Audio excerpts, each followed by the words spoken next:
Dear Patriots, before the news starts, please subscribe to our patriotic channel by clicking the subscribe button. Give us a thumbs up to this video. Don't forget to leave your opinion below in the comments section. Share the news on Facebook and Twitter so you friends see it. Thank you. Miley Cyrus just wrote hero Hillary a thank you note on live TV. What she said is so gross. Superstar singer Miley Cyrus was once America's sweetheart, but in her post-Hannah Montana years she has been in a state of prolonged teenage rebellion that does not seem to have an end in sight. Part of Miley's very public acting out has involved becoming an outspoken liberal. Nauseatingly, Miley continues to be an ardent supporter of two-time failed Democratic presidential candidate Hillary Clinton. Hillary was recently interviewed by late-night talk show host Jimmy Fallon, who brought in Miley as a surprise guest to write a letter in front of Hillary thanking her for doing Hillary things.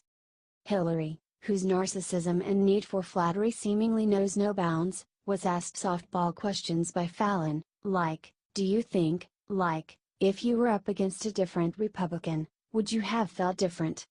In a segment that can only be described as stomach-turning, liberal Fallon then trotted out his female staff writers to thank Hillary in person, with one named Taryn gushing to the would-be president, "Thank you, Hillary Clinton, for being the first female presidential candidate nominated by a major party and also the first female senator of New York and also the first First Lady to transcend First Ladyhood to become Secretary of State. I guess what I'm trying to say is, thank you, Hillary Clinton, for being the Hillary Clinton of American politics." Then, as a big surprise, Miley came out and began writing a note for Clinton. Wrote Cyrus while Hillary watched, "Thank you, Hill, thank you, Hillary, for being a constant beacon of strength, hope, and determination for me and millions of other young women. You've been a role model and an inspiration and a voice of reason in uncertain times. I could go on, but I'd like to get right to the point. Can I give you a hug?" Replied Clinton, "Yes. Yes." Miley then exclaimed, "I've been wanting to do that. Do you think the level of adoration Hillary need to function is disturbing?"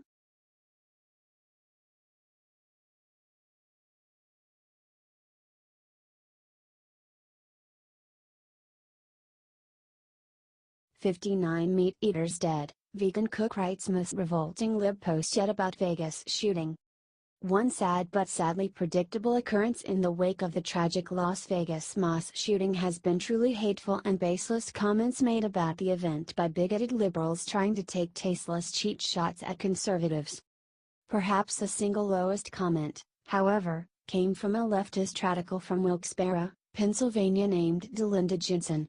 The 60-year-old Jensen is a hardcore vegan who runs a food truck named Mother Nature Vegan Cuisine in the city.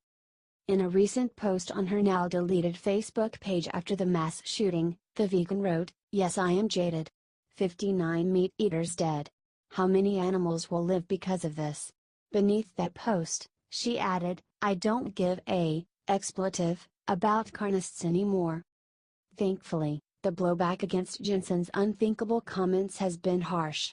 Her company has already gone out of business and she has had to put her food truck in storage. Said a contrite Jensen after the response to her post, expletive, up. Was it poorly written? Absolutely. Do I regret it? Yes. I am so sorry I wrote that. Delinda now's claimed that she is sad that all those people died in the shooting, regardless what they eat. Asserted Jensen, meat eaters or not, no one deserves to die like that. She then dubiously claimed, "I wasn't celebrating the death of those people. That's not how vegans think, we are non-violent. Are you glad people are not tolerating this woman's bigotry and heartlessness?"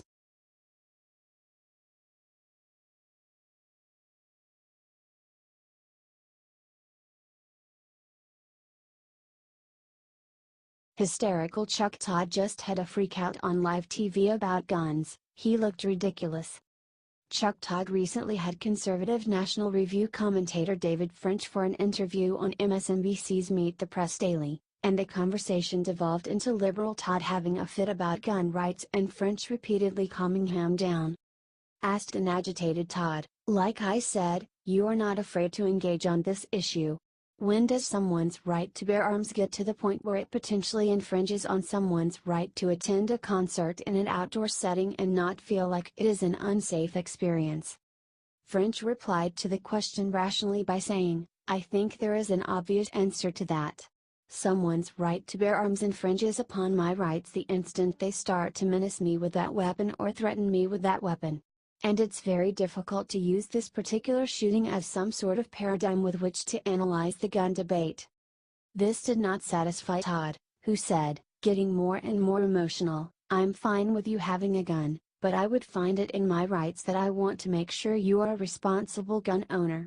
So you know what, I want an extra amount of regulation, I want extra licensing, I want this or that.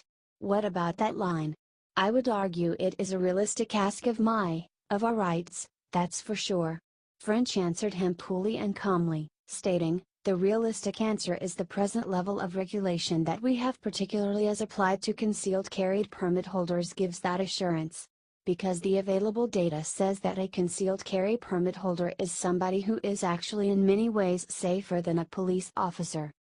After French exited the show, Todd did not seem embarrassed about being so rattled, and said, "If we wait to let cooler heads prevail in any of these, we never talk about it. And in fact, if we applied the same logic to every other debate and every other crisis that this country faces that we do to the gun debate, we never would have focused on any of those issues either. Do you think liberal gun control nuts like Chuck Todd all need someone like David French to calm them down?"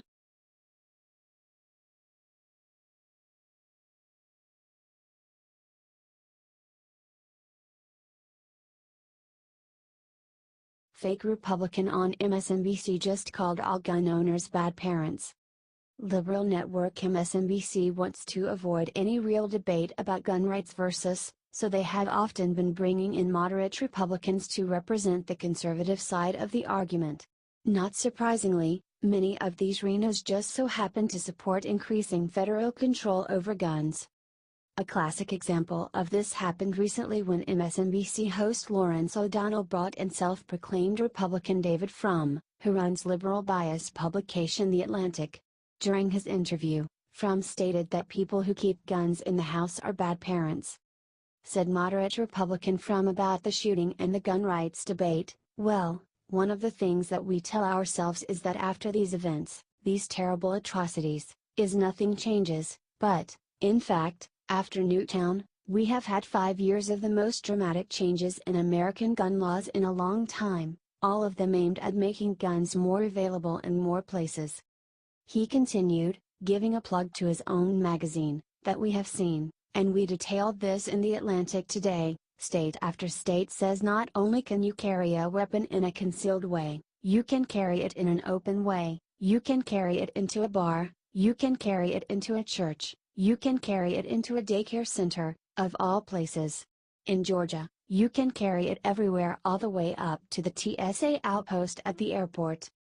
Frum then argued what would need to be changed to affect gun policy, in the process taking a dig at parents who want to lawfully protect their families from home invaders. Said David, "Until you persuade people that it is just dangerous to themselves, to their children, you're not a good parent if you have a gun in the house. You're not protecting your family, you're a bad parent if you have a gun in the house, until you drill that idea into people's heads and persuade them to change the way we changed about cigarettes and seatbelts. These technical fixes aren't going to accomplish a lot. Do you think David Frum is a textbook rhino?"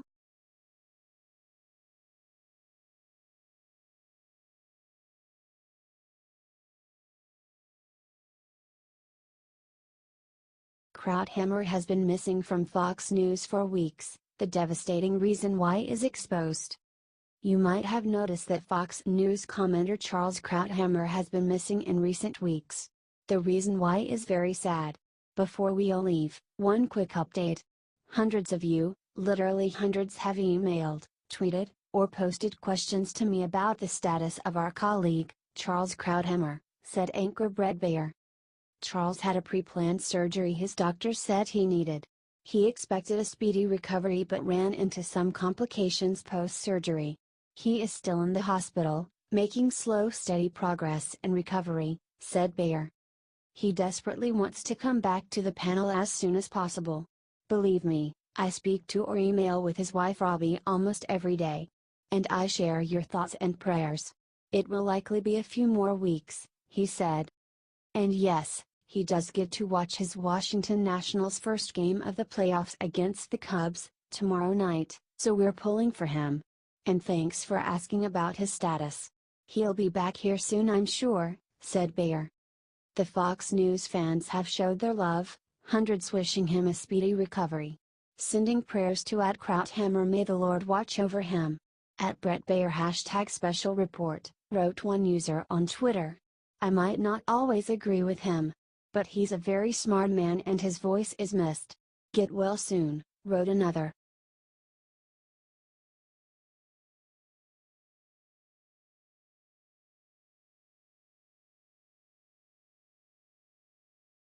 Something stinks, Hannity points out what's suspicious about Las Vegas shooting media coverage. Fox News host Sean Hannity was recently joined by new network hire Tomi Lahren to discuss the Las Vegas shooting attack that claimed 58 victims' lives. However, they ended up having more to say about the aftermath of the shooting and what is strange about the mainstream media's response to it. They first addressed how liberals have been attempting to politicize the tragedy by having gun control laws passed before we can have a rational discussion about it. Tomi mentioned about them, to those out there that want to lecture us on gun sense, gun safety, a person who is hell-bent on murdering thousands of people would probably not be concerned with laws. Concurred Sean, if you have evil intentions in your heart, you're gonna find a way. Added Tomi, criminals, terrorists, psychos, they don't obey our laws. They don't care about your gun control. When you have a gun-free zone, you are neutering everyone there. Then Lahren floated a provocative question, asking, here's my question though. Why are we spending all of this time, not us, but others in the news and others in the celebrity sphere, why are they spending so much time analyzing what kind of guns he used, how many he had? She continued, I want to know more about him and more about his friend. I want to know about the victims and their families. Asked Hannity, don't you find there is something off here? Really off? Agreed Tomi, where there's smoke, there's fire. She went on, usually in situations like this you know everything about the person. Every Facebook page they've ever been on, everyone they've ever known, and all of a sudden, all we're talking about is the weapons he used and the firearms? No, something stinks. Do you think Hannity and Lahren are right?